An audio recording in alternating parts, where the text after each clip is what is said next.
Thank you, Amira. That was beautiful. A moment of personal privilege. First, as I was growing up, I had only 3 uncles, both by marriage and naturally, and 2 of them have passed, but one remains, and today is his 85th birthday. My Uncle Chuck.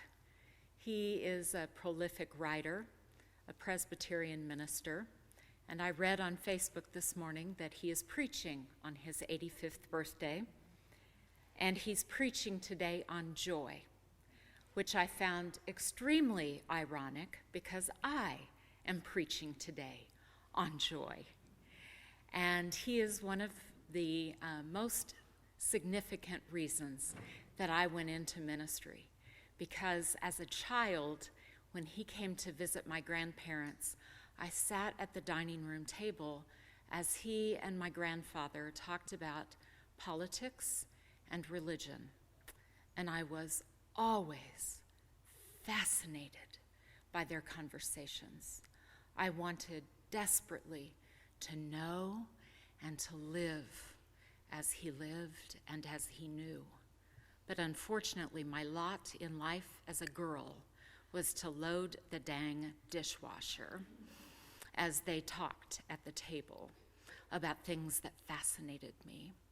And so I loaded the dishwasher with one ear at the dining table and 2 hands loading the dang dishes. So I wanted to go into ministry, to know what he knew, and to live as he lived. And of all the wonderful things, today we're both preaching about joy. So Uncle Chuck, this is for you. Psalm 16 reads, "Therefore my heart is glad and my soul rejoices. My body also rests secure, for you do not give me up to Sheol, to hell, or let your faithful one see the pit. You show me the path of life. In your presence there is fullness of joy. In your right hand are pleasures forevermore. In your presence there is fullness of joy. In your right hand are pleasures forevermore." Isn't that wonderful to know that in God's presence there's fullness of joy? In God's hands there's pleasure forevermore. So today I ask you, what brings you joy? I'm talking pure joy, absolute delight. I spent a lot of time last week with my granddaughter, who's now 8 months old, and I was reminded again about the sheer delight of a child. You who are parents and grandparents know this joy yourselves. Children can find it so freely, and adults, we sometimes struggle to let go and just find pure delight. We so seldom can just sit and laugh for no reason at all. So take a moment to enjoy my granddaughter and her delight.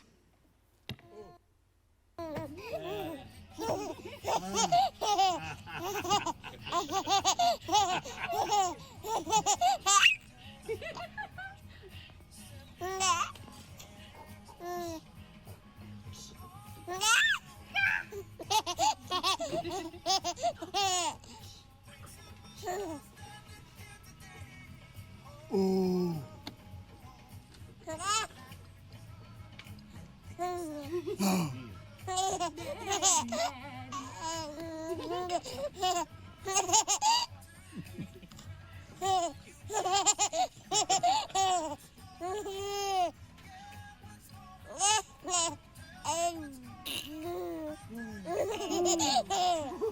You are a funny girl. How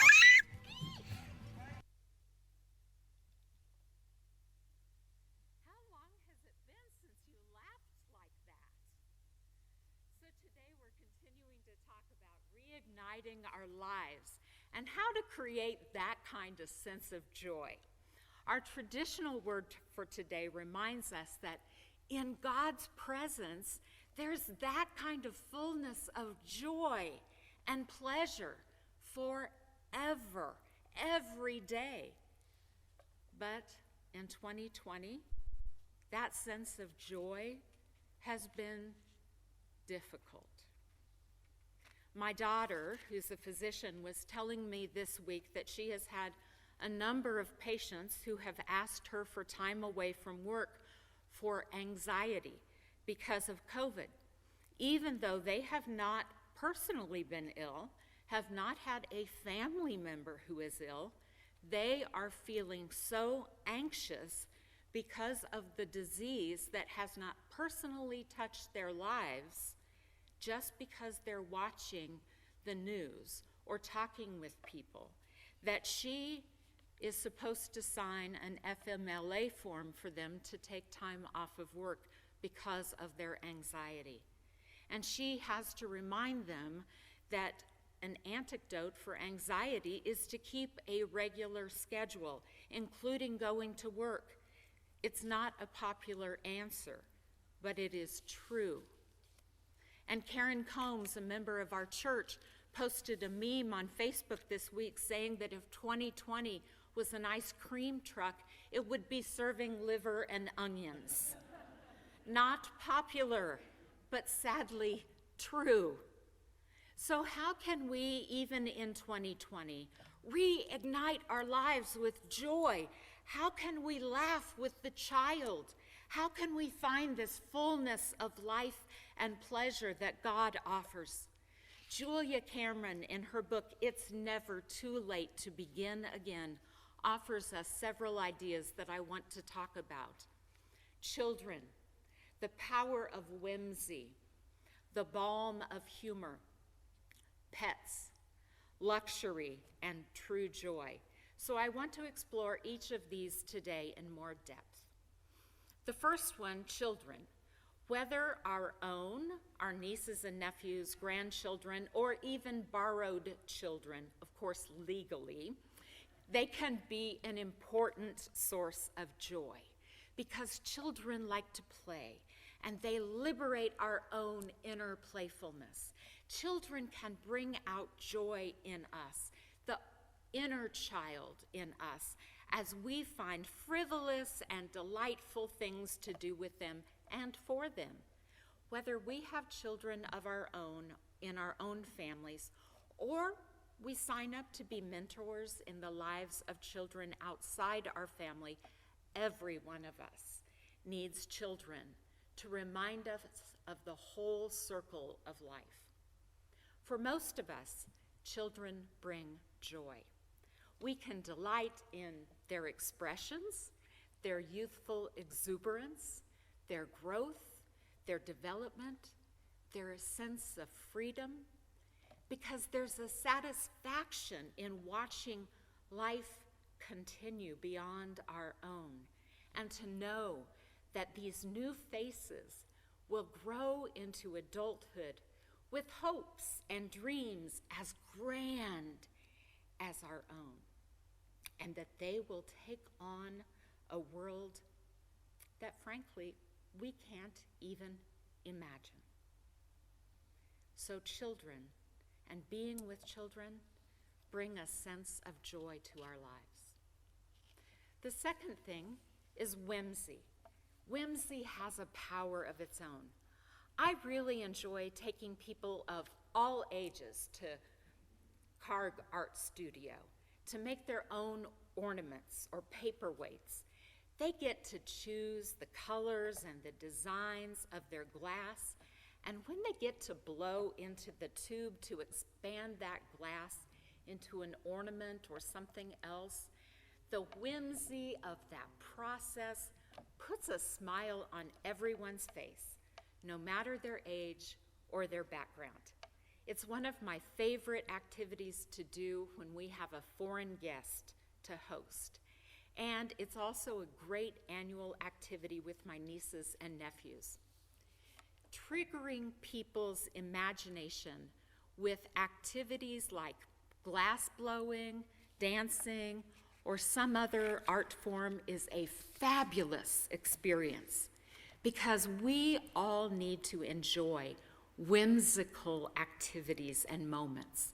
Time to kind of set aside our intellectualism in favor of what might simply make us happy.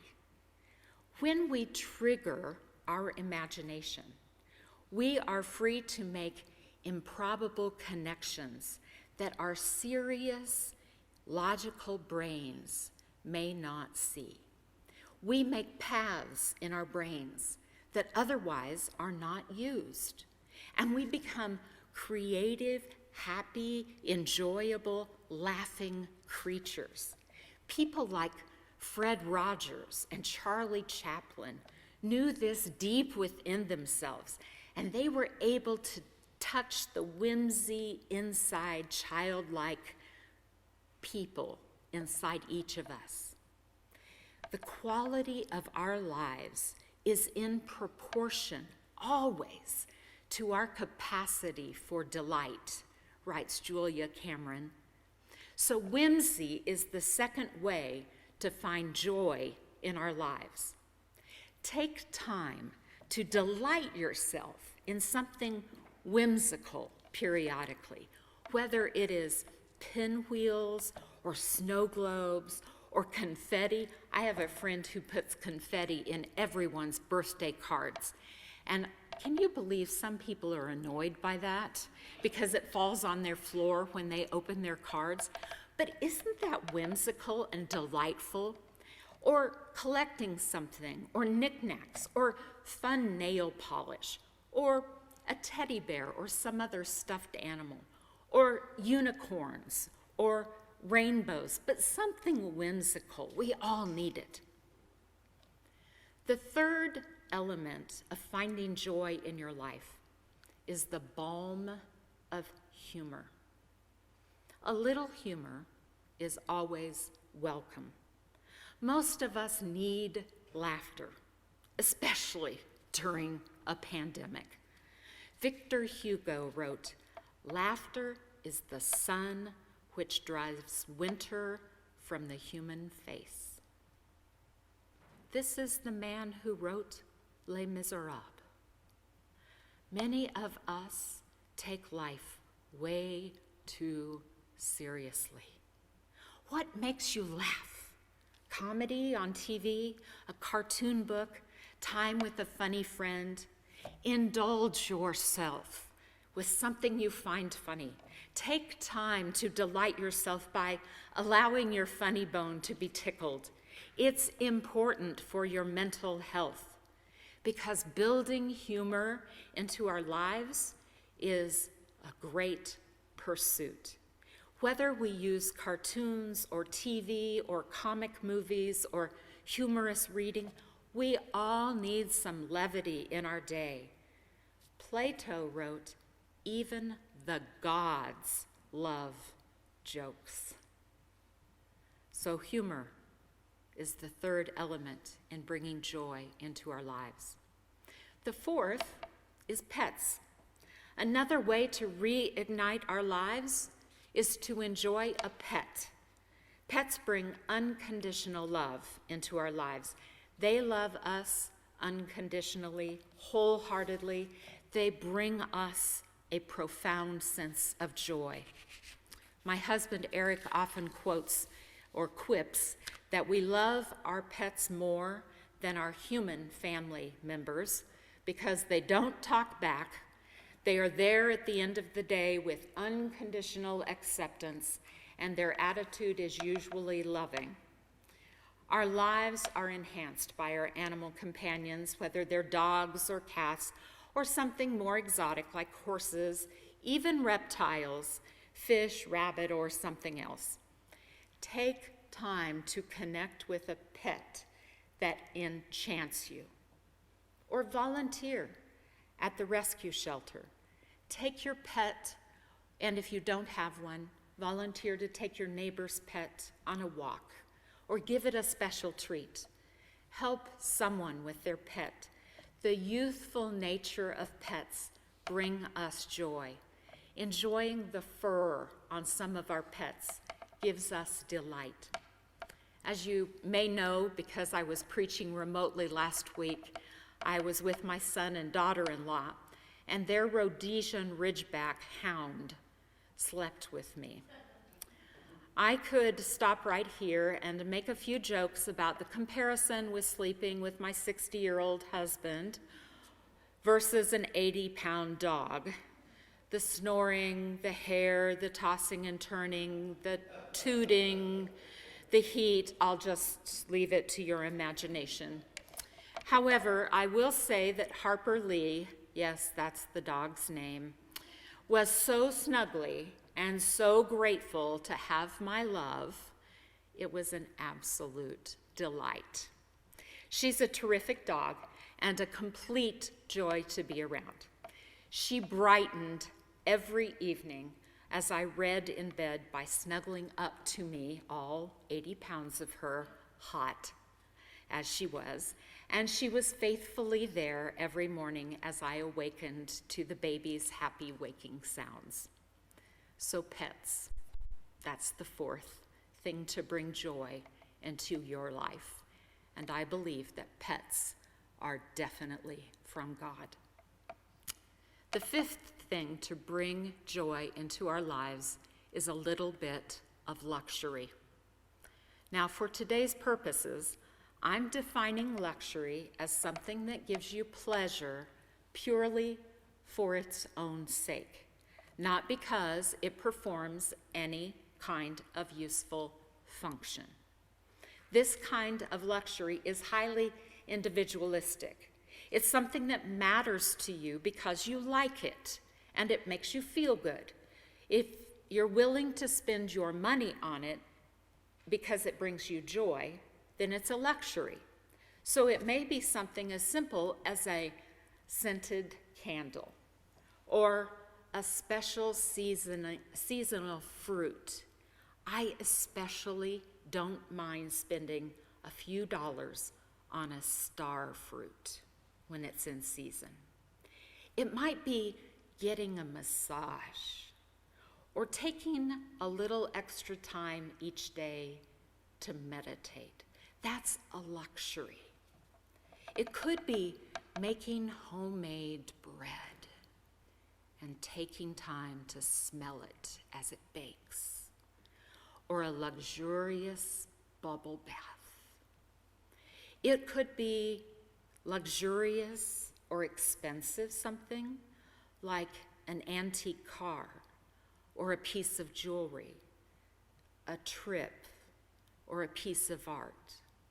It doesn't have to be expensive, but it shows, as the psalmist writes, that God places it in our path for our complete enjoyment, for our pleasure. We're meant to enjoy our lives in this creation. Picking berries and licking your fingers is a delight that I can imagine those first humans enjoying in the original garden, the definition of paradise. Why not? It's a luxury. We're meant to enjoy ourselves in this creation.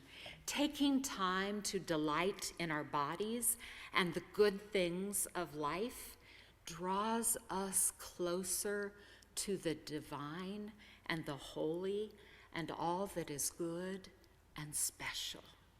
And during coronavirus, this is especially vital.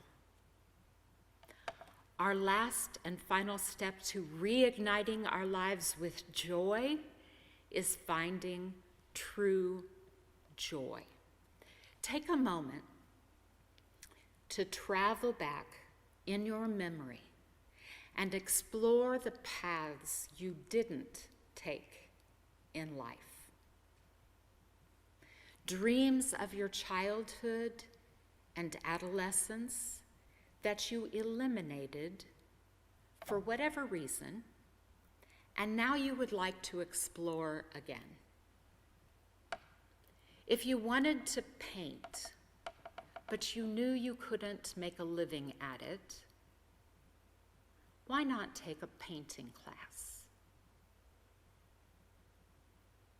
You still probably can't make a living at it, but you might find some joy in it. If you dabbled at woodworking and you might like to try it again, do. If you thought about running for political office, try it. My daughter has always said that when she finished being a doctor, she wants to get a seminary degree, not because she wants to go into ministry. She's very clear about that. But because theology fascinates her. Why not? What makes you happy? What stirs your soul? What fancies do you entertain in your imagination? Take time this week to explore them and go out in your mask and try a few things that will bring you absolute joy, like the child in the video. Delight yourself, laugh with God, find some pleasure. As the psalmist reminds us, in God's right hand, there are pleasures forevermore. And we are enchanted with God's delight. Let us be faithful and find this joy in the wonderful creation that we have been blessed to live in. Thanks be to God. Amen.